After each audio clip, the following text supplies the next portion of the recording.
Hello to everyone. I'm Rakesh Singh, Associate Professor, Department of Economics. Would like to discuss some basic economic problems which are being faced by each and every individual in his day-to-day life, and the reason why we study the subject of economics. These problems are classified as scarcity, choice, and opportunity cost. Now, scarcity every individual faces because of his unlimited wants and limited resources available to him. So, scarcity refers to the limited availability of economic resources relative to society's or individuals' unlimited demand for goods and services. So whenever we have scarcity, we are facing the problem of choice. So choice refers to the necessity for centrally planned economy and private enterprise economy to have to choose which goods and services to produce and in what quantities, arising from the relative scarcity of economic resources available to produce those goods and services. Now, whenever we have the problem of choice, we have to make an opportunity cost. So, what is opportunity cost? It refers to the best alternative that we give up or forgo when we make a choice or a decision. In day-to-day life, we have certainly have to make a uh, decision that what we have to do and what we have to left, or we have to make a choice between different alternatives which are being available to uh, us. Now, there are different kinds of different theories uh, which are explaining the opportunity cost. One is the absolute advantage theory. So, under absolute advantages, there are suppose two goods, good X and good Y. So, there are two countries, country A and country B. Now, both these countries have the relative advantage or absolute advantage. Now, country A has the absolute advantage in producing good X as well as good Y. Similarly, country B is producing good X and good Y. But the relative advantage in country B is in terms of good Y because it is producing more quantity of the good Y. So the opportunity cost in terms of country A between two goods is 1 into 1, and for country B it is 1 into 2. So as a total it is 1 into 1.25. So under autarky, meaning there when there is no trade taking place, the country A is producing 80 units of good X and 40 units of good Y. So the opportunity cost is 2 into 1. For country B, it is 20 units for good X and 40 units for good Y. So the ratio is 1 into 2, and the total it will be 1 into 2, 0.8. So after trade, now it is said that trade is an engine to growth, or after the trade, both the countries will get the benefit.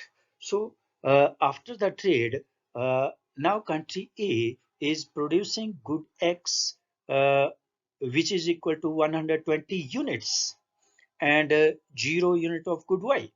Similarly, country B is producing 0 unit of good X, but 80 units of good Y. So the ratio is 1 into 0. Opportunity cost is 1 into 0 in terms of country A, and in terms of country B, it is 0 into 1. So after the trade, what will happen? Both these countries are producing 200 units. So the ratio is 1 into 1.5. So what does it mean? That the trade uh, is beneficial to both the countries. And similarly, the opportunity cost is 1 into 1.5. Now, whenever there is a problem related to opportunity cost, then we have to make some choices, and these choices will depend upon certain variables. These are specialization. Specialization leads to skill as well as enhance productivity. Simultaneously, whenever the problem of choice arises, one has to make the choice between present and future costs as well as benefits. For example, saving, when one put his income aside today for use in the future, one give up something that one could not have had today in exchange for something tomorrow. Similarly, capital goods are anything that has already been produced, which will be used to produce other variable goods or services over time. And the consumer goods produced for present consumption. Now, if one has to forego the present consumption for the future, then one has to sacrifice the present consumption. Similarly, investment, it is the process of using resources to produce new capital, or the act of buying a share or a bond. A wise investment in capital is one that yields future benefits that are more valuable than the present cost. For example, house. Now, if we will define the production possibility frontier or production possibility curve, it is the locus of the various combination of two goods which produces the same level of output given the techniques of production and the fullest utilization of all the available factors of production. Such a curve is also known as production frontier, a transformation curve, a production substitution curve, or an opportunity cost curve. So graphically, it can be shown as in this diagram. On the x-axis, we have taken the consumer goods, and on the y-axis, we have been taken the capital goods. So in order to produce more of capital goods, certainly we have to sacrifice some of the consumer goods.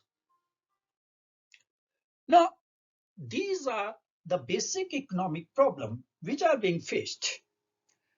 One is the demand aspects of economic resources, and another is the supply aspects of economic resources.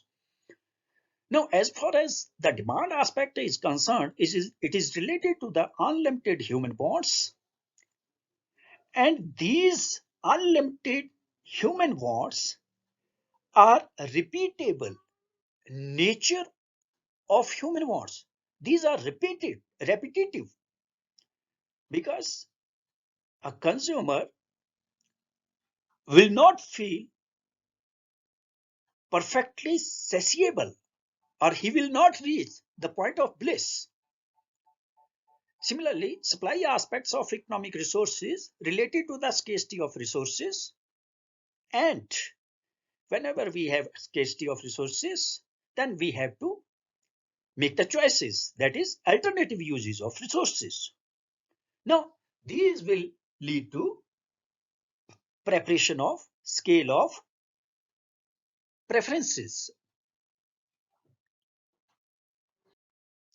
Now, we have to make a difference or differentiation between economic problems as well as the central problems of an economy. The central problems of an economy are related to the problem of the allocation of resources, the problem of the fullest utilization of resources, and the problem of the growth of resources. So the problem of the allocation of resources can be classified as what to produce and what quantity, how to produce, for whom to produce, and the problem of efficiency. So these problems, these central economic or central problems are the economic problems. The economic problem is essentially a problem arising from the necessity of choice. So the choice of the manner in which the limited resources with the alternative uses are disposed of. It is the problem of husbandry of resources. It is the definition which is given by Eric Rohr. Now, what are the causes of these problems? We have unlimited wants. Each and every individual in this universe has to face this problem because our wants are unlimited. Similarly, the urgency of wants differ in terms of necessity, comforts, and luxuries. So these are the classification of different goods. Now, in order to fulfill our unlimited wants, we have the scarce resources. And these resources have the alternative uses. And these are termed as universal scarcity or सर्वव्यापी दुर्लभता. The केंद्रीय समस्याएं, the central problems are referred to as कि क्या उत्पादन किया जाए तथा कितना उत्पादन किया जाए. That is the first problem that we have to face. क्या हमें उपभोक्ता वस्तुओं का उत्पादन करना चाहिए या हमें पूंजीगत वस्तुओं का उत्पादन करना चाहिए, या हमें नागरिकता से संबंधित वस्तुओं का उत्पादन करना चाहिए या हमें युद्ध से संबंधित. So we have to make a choice that what we have to produce. Now next is उत्पादन कैसे किया जाए. हमें कौन सी तकनीक का प्रयोग करना चाहिए. क्या हमें पूंजीगत तकनीक का प्रयोग करना चाहिए या हमें श्रम प्रधान तकनीक का प्रयोग करना चाहिए. फिर उत्पादन किसके लिए किया जाए. क्या हमें उत्पादन युद्ध से संबंधित या फिर हमें नागरिकता से संबंधित वस्तुओं का करना चाहिए. उसके बाद साधनों का कुशलतम तथा पूर्ण प्रयोग कैसे किया जाए. इस समस्या का समाधान हमें ढूंढना पड़ता है और साधनों का विकास कैसे किया जाए तथा आर्थिक विकास की दर को कैसे बढ़ाया जाए. अब केंद्रीय समस्या है क्या उत्पादन किया जाए तथा कितना उत्पादन किया जाए. यह साधनों के बंटवारे की समस्या है. क्या उत्पादन किया जाए. इसका अभिप्राय यह है कि कौन सी वस्तुओं तथा सेवाओं का उत्पादन करना चाहिए. जैसे उपभोक्ता वस्तुएं, पूंजीगत वस्तुएं जिनका भी हम विवरण कर रहे थे, नागरिकता की वस्तुएं या सैनिक वस्तुएं. इस प्रकार से हमें अपनी इन समस्याओं का चुनाव करना पड़ता है. फिर उत्पादन, कितना उत्पादन किया जाए, कौन सी वस्तुओं का कितना उत्पादन किया जाए, अर्थात यदि एक वस्तु का उत्पादन अधिक किया जाता है तो दूसरी वस्तु का उत्पादन कम करना पड़ेगा. यदि गेहूं का उत्पादन अधिक करना है तो कंप्यूटर का उत्पादन कम करना पड़ेगा. इसी प्रकार से उत्पादन कैसे किया जाए. श्रम प्रधान तकनीक का प्रयोग करना चाहिए या हमें पूंजी प्रधान तकनीक का प्रयोग करना चाहिए. जैसे कपड़े का उत्पादन श्रम प्रधान तकनीक हथकरघा द्वारा करें तथा पूंजी प्रधान तकनीक मशीनों द्वारा, यह भिन्न भिन्न अर्थव्यवस्थाओं पर निर्भर करता है. भारत जैसे विकासशील देश में अधिक तथा पूंजी कम है, यानी कि श्रम अधिक है तथा पूंजी कम है, इसलिए संप्रदान तकनीक को अधिक महत्व दिया जाएगा. इसके विपरीत जापान जैसे विकसित देशों में अधिक पूंजी अधिक तथा श्रम का कम प्रयोग किया जाएगा. इसे इस चित्र के द्वारा दर्शाया गया है. चित्र में दो देश भारत और जापान दिखाए गए हैं. भारत को एक्स एक्सिस में तथा जापान को वाई एक्सिस में दिखाया गया है. मान लो भारत तथा जापान 1 लाख वस्तुओं की इकाइयों का उत्पादन करना चाहते हैं. भारत संप्रदान तकनीक का तथा जापान पूंजी प्रधान तकनीक का प्रयोग करेगा। चित्र से स्पष्ट है कि भारत 20 श्रमिक तथा 10 मशीनों का प्रयोग करेगा और इसके विपरीत जापान 20 मशीन्स का तथा 10 श्रमिकों का प्रयोग कर। इस प्रकार श्रम तथा पूंजी के आदर्श अनुपात द्वारा उत्पादन कैसे किया जाए कि समस्या का हल किया जा सकता है। इसके बाद उत्पादन किसके लिए उत्पादन किया जाए, इस समस्या का संबंध निम्नलिखित पहलुओं से है कि क्या उत्पादन जो है निर्धन वर्ग के लिए किया जाए कि धनी वर्ग के लिए किया जाए, विलासिता की वस्तुओं का किया जाए कि आवश्यक वस्तुओं का किया जाए, उत्पादन वर्तमान पीढ़ी के लिए किया जाए कि भावी पीढ़ी के लिए किया जाए, उत्पादन सुरक्षा के लिए किया जाए कि समृद्धि के लिए किया जाए। वास्तव में वस्तुओं तथा सेवाओं का उत्पादन उनके लिए किया जाता है जिनके पास उन वस्तुओं को खरीदने की शक्ति होती है। व्यक्ति आय के वितरण पर निर्भर करता है, इसलिए इस समस्या का संबंध आय के वितरण से है। वितरण का आधार है उत्पादकता के अनुसार मुद्रा के रूप में बंटवारा। सो उत्पादन के जो साधन है भूमि, श्रम, पूंजी, उद्यम, राष्ट्रीय आय का कितना भाग किसको जाना चाहिए, अर्थात भूमि को लगान, श्रमिकों को मजदूरी, पूंजी को ब्याज तथा उद्यमी को लाभ के रूप में वितरण किया जाना चाहिए। परिणाम अतः वितरण के दो आधार हैं, उत्पादकता के अनुसार भुगतान या प्रत्येक की योग्यता के अनुसार काम लेना तथा उसकी आवश्यकता के अनुसार भुगतान करना। यह सिद्धांत समाजवादी अर्थव्यवस्था से संबंध। इस समस्या के समाधान के लिए राष्ट्रीय आय के वितरण में असमानता की ही कम करनी चाहिए। इसके लिए राष्ट्रीय आय का वितरण कुशल एवं न्यायोचित ढंग से करना बहुत ही आवश्यक। साधनों का कुशलतम प्रयोग कैसे किया जाए, इसके लिए अर्थात एक अर्थव्यवस्था के सामने यह समस्या होती है कि साधनों का कुशल प्रयोग कैसे किया जाए, जैसे वर्तमान के लिए या भविष्य के लिए। वर्तमान के लिए यदि वर्तमान के लिए उपलब्ध साधनों का अधिक प्रयोग किया जाता है तो भविष्य के लिए यह साधन कम रह जाएंगे। यदि भविष्य के लिए यदि वर्तमान में साधनों का कम प्रयोग किया जाता है तो भविष्य के लिए यह साधन अधिक रह जाएंगे। एक अर्थव्यवस्था में यह निर्णय लेना पड़ता है कि वर्तमान तथा भविष्य के लिए कितनी मात्रा में साधनों का प्रयोग किया जाए।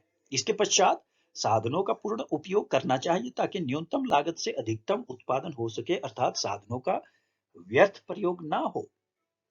यदि साधनों का पूर्ण प्रयोग नहीं होता है तो बेरोजगारी, विशेष तौर पर अनैच्छिक बेरोजगारी, अल्प रोजगार तथा अतिरिक्त उत्पादन क्षमता की समस्याएं उत्पन्न हो जाती है।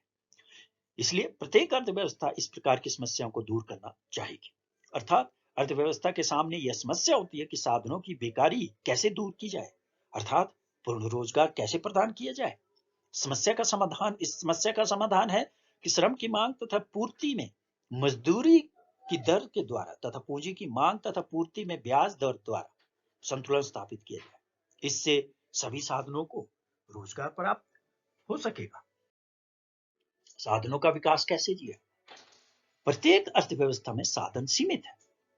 इनका लगातार प्रयोग करने से धीरे धीरे इनके समाप्त होने की संभावना होती है। इसलिए अर्थव्यवस्था की आधारभूत साधनों का विकास करना है। इसके लिए तकनीकी विकास की आवश्यकता होती है। अल्प विकसित देशों जैसे भारत, पाकिस्तान, थाईलैंड आदि इसलिए निर्धन रहे हैं जिनमें साधनों का विकास बहुत कम रहा है। तो साधनों के प्रयोग के अतिरिक्त इन देशों में अपनी उत्पादन शक्ति को भी बढ़ाने के प्रयत्न करने चाहिए। इसके लिए प्राकृतिक साधनों की खोज तथा अच्छी तकनीकों के प्रयोग की आवश्यकता है।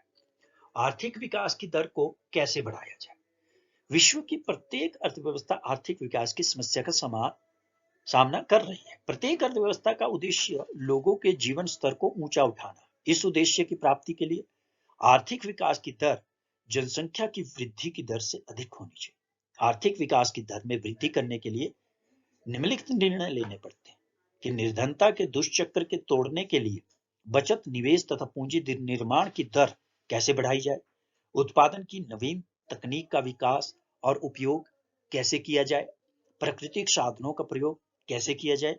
भारत जैसे विकासशील अर्थव्यवस्था में आर्थिक आयोजन के द्वारा और वर्तमान में नीति आयोग के मार्गदर्शन में आर्थिक विकास की दर को प्राप्त करने का निर्णय लिया जाता है। तो कुल मिलाकर हम ये कह सकते हैं कि अर्थव्यवस्था में मूलभूत समस्याएं दुर्लभता, चुनाव और अवसर लागत की रहती है, जिनको दूर करने के लिए हमें दिन प्रतिदिन बहुत सारे निर्णय लेने पड़ते हैं। इन्हीं शब्दों के साथ मैं धन्यवाद करना चाहूंगा।